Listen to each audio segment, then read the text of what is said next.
Today I want to preach on the pillars of the Christendom. There are many of them. The pillars of Christendom. The book of 1 John 4, 7 to 21, I won't go through all of them. I can read later. But I just want to read from 7 to 9. 7 to 9 says, Beloved, let us love one another. For love is of God, and everyone who loves is born of God and knows God. He who does not love does not know God, for God is love. 9. In this, the love of God was manifested towards us, that God has sent his only begotten Son into the world, that we might live through him.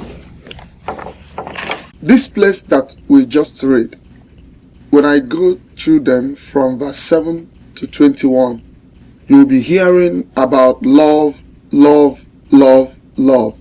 It was mentioned severally, uncountable. And this type of love that God is referring to, many outside there in the world, they call it feeling, something they feel for somebody. Or what happened between a friend. Oh, he said, this is my good friend, he or she loves. Or in a family where our grandparents extend their affection to their children. Or the kind of things that we enjoy when we are in a club or in a party or in a set. This is not the type of love that God is calling us here. He's talking about God kind of love, the agape love. But before I go deeper into this, I realized in life that if you want to build, there is something that you look at. You have to make sure that the foundation is right. You have to look at the foundation. You have to make sure that the foundation, everything about it, there's not going to be any problem. Because I've had experience in a place where I'm trying to build. There's some crack and some mistake with the foundation. The building engineer did not ask them, oh, let us mend the foundation. What he said to them, we are going to tear down this foundation and start all over.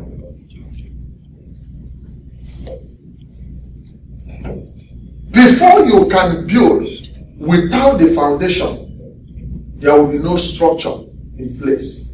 And if the foundation is not well structured, there is nothing you can do. Psalm 11 verse 3 said, if the foundations are destroyed, what can the righteous do?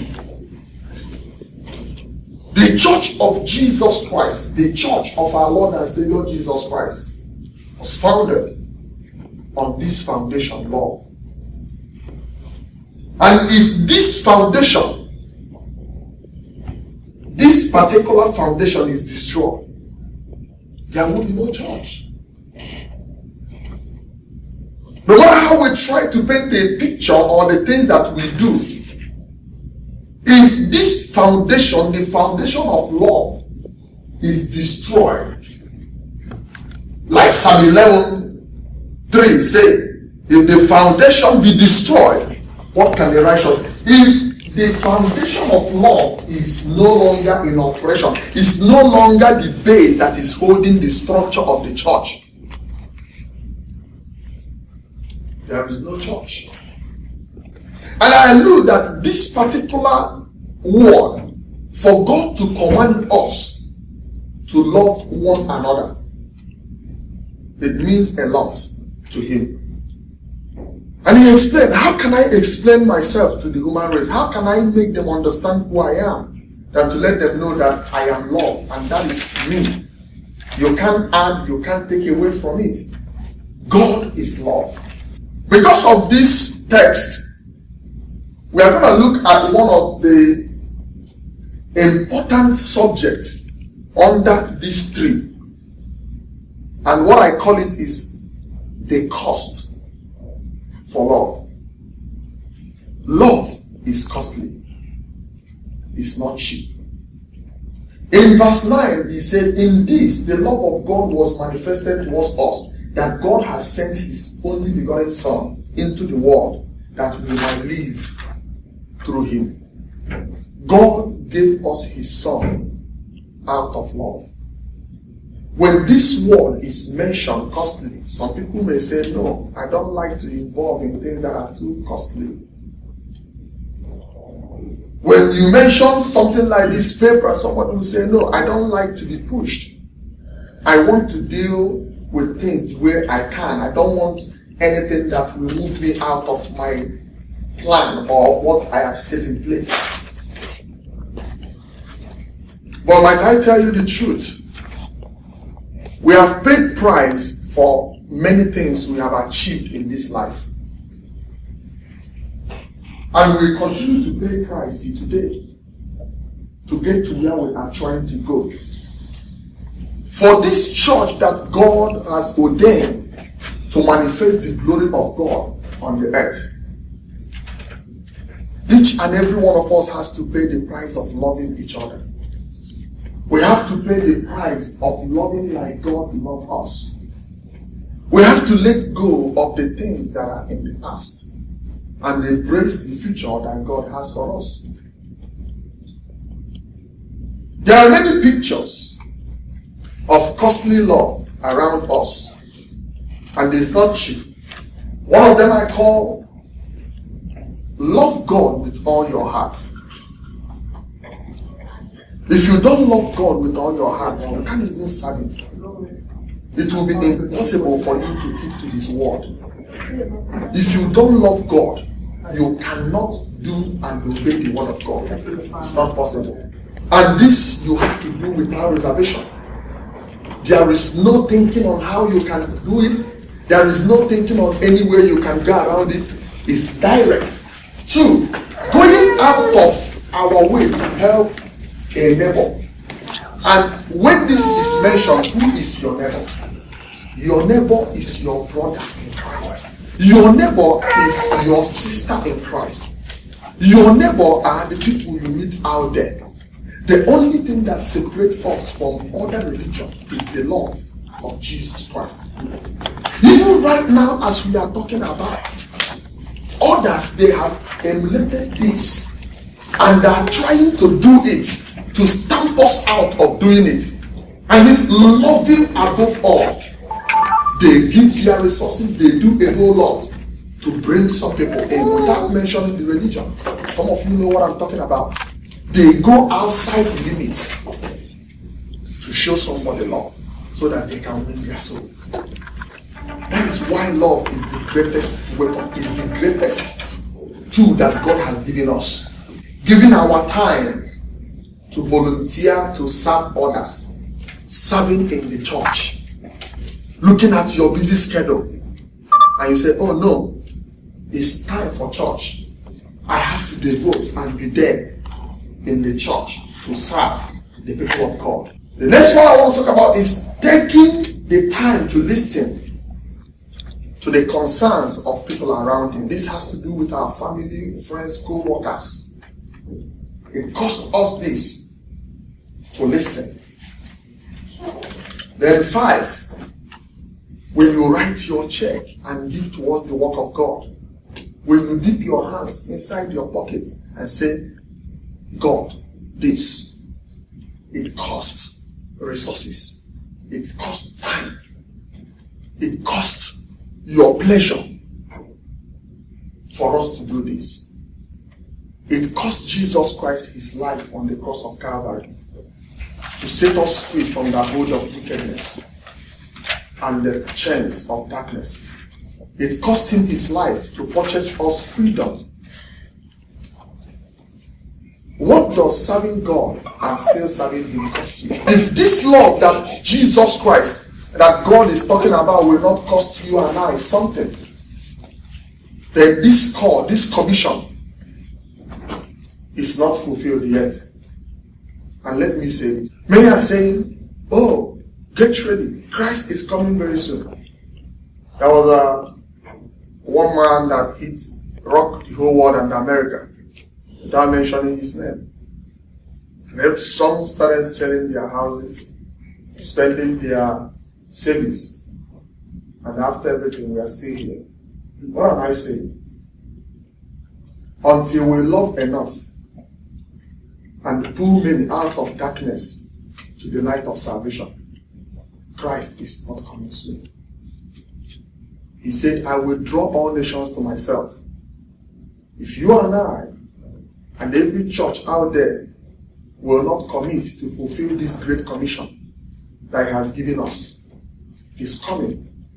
I might tell you that we are the one delaying his coming. Because when you look at it, Christianity hasn't gotten the fair share of the commission of God has called us to do, to bring people out of darkness to his marvelous light. And what is the key? One of the keys, one of the foundation, one of the tools for achieving this is love your neighbor as yourself. Your wife is your neighbor. Your husband is your neighbor. Anyone close to you is your neighbor. Love them. The only thing that sets us apart from others is love for one another. Do not treat anyone with contempt or try to tear anyone down.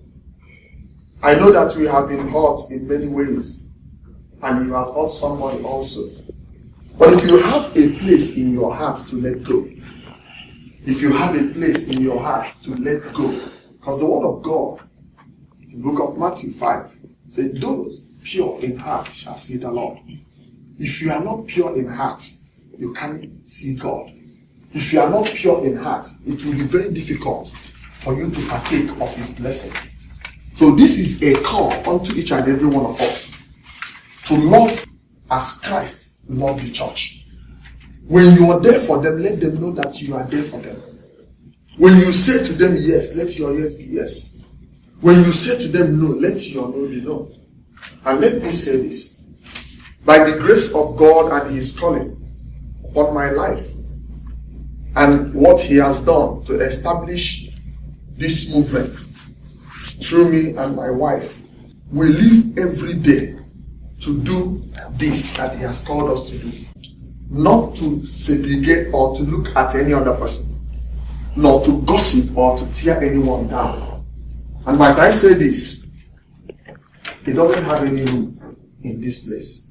When I don't have room to entertain any evil, because I don't want anything that will pollute my mind, I want to love everyone equally. When I don't have room for that, that same I will share with others. Don't give room to evil. Don't entertain evil. But rather with love, look at every situation. Look at every situation that is before you with the eyes of love. Do you know that Jesus loved Judas while he was busy plotting for his death? Jesus loved him. They still work together. He is the accountant. But Jesus never said to him, hey, give me the purse. I fire you. No. Unless they prove otherwise. Give everyone love on credit. If they prove that they cannot be loved or they will not accept it, it's left for them. But do not allow what is happening around you to control or to tamper with this word that God has given us. It's not cheap. It's not easy. That is why it is costly. Love is costly. It cost God his son. And it will cost each and every one of us to do this. It's very painful. But if we can be able to, one, work on ourselves, to let go of everything of the past, of the thing that people has done against us, and don't count them as anything. But I want you to see it in the other way. The enemy may be the one fueling the action. But everything they are doing, God will use them to change your story. Everything they have done against you, God will use it to bless your life. Everything they have done, God will use it to advance your cause. The only thing he is calling us to do is to not let this go out of our mind. If you are doing anything to get a reward, if you are blessing somebody to get a reward, if you are helping somebody to get a reward, if you are praying for somebody to get a reward, that reward is limited. You can't go far. But when you do it with all your heart, without expecting reward, you are doing it for God. You are doing it for love of Christ. When you do anything for anyone here or out there, and you are not expecting anything in return, that is what Jesus Christ is calling us to do. To love everyone. If you can let go of anything anybody has done against you in the past, if you can let go of the pain, of the hurt, of the things that you don't like, maybe from your family, from your friend, from ex-husband, from ex-wife, from anybody around you, and just see the other side of it, that no matter what the enemy has done, or people throw at me, or circumstances has done to me, I will still love like Jesus has commanded us to. I will still maintain my right attitude and reach out to people. I am telling you the truth. Your life will be fulfilled, and you will fulfill your days on the earth, and your blessings will not be limited. Because one thing I realize is when you wish them evil, you are short-circuiting the opportunity you have for you to advance. When your mind is being polluted with pain and regret of what people has done against you, it's like a door closing the opportunity you have ahead of you. But when you let go and let God, when you let go and release your mind, when you let go and say, I'm not gonna be conformed to what the enemy has done against me, but I rather live to touch somebody. I rather be who God has called me to be. In love, I will treat others. In love, I will reach out to others. In love, I will touch others. When you have this at the back of your mind, let me tell you the truth. That witch cannot kill you. The wizard cannot destroy you. No matter what they do, they can't get through you. Because you know what? You are not in charge of your life anymore. The one who is in charge of your life is the King of Glory, the author and finisher of our faith. Because when his light is in you, and you are doing what he has called you to do, when the enemy set up the standard of darkness to fight you, say, you don't try it. This man is my son. She is my daughter. You can't do nothing against her. You can't do nothing against him. And that is why the enemy is confused. Because when they look at us still standing, they say, how can everything I've done against them, they are still here? Because the light of God is in us. The light of the love of Jesus Christ is shining through us. And this, God is calling us to do. And in conclusion, I want each and every one of us to love, because God first loved us. I want every one of us to be challenged and to be empowered with this, to love by the Holy Spirit.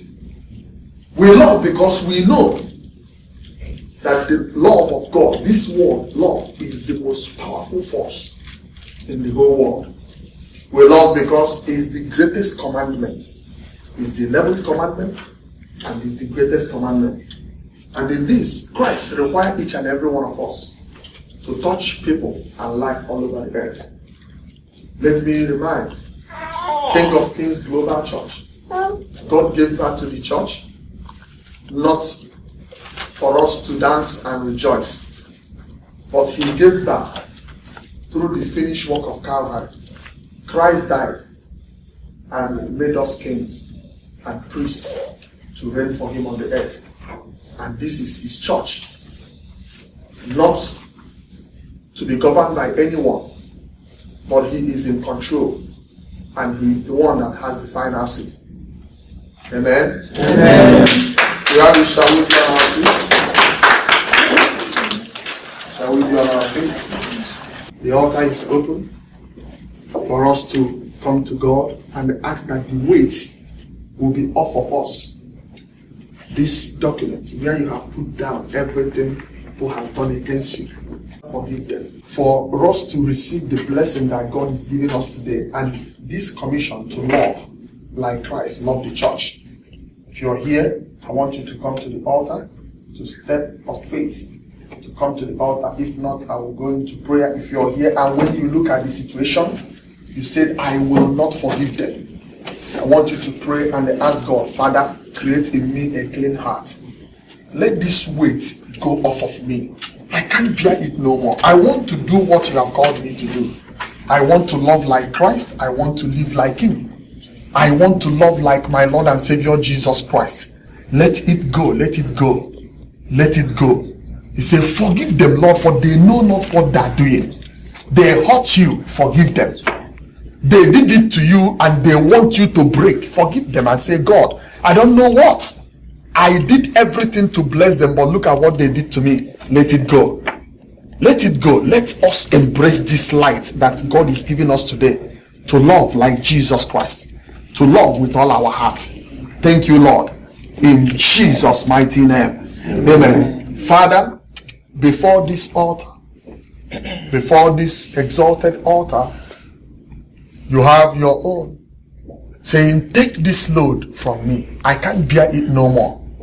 We ask our Lord in heaven that by your power and your grace, O Lord, let any hold of wickedness or darkness that is holding any soul here captive because of not loving like Christ has called us to love, because of holding to the hurt or the pain of the past, Father, let it break today in the name of Jesus Christ. Amen. Let the light of God shine upon us. Amen. And disconnect us from every form of darkness. Amen. Let the light of God shine upon the church and disconnect us from every form of darkness. Amen. Father, we ask, oh Lord, that this gift, the love of Jesus Christ, will be handed down to each and every one of us and help us to love the church, to love each other, to love our neighbor like you loved us. Father, let us in every situation, oh Lord,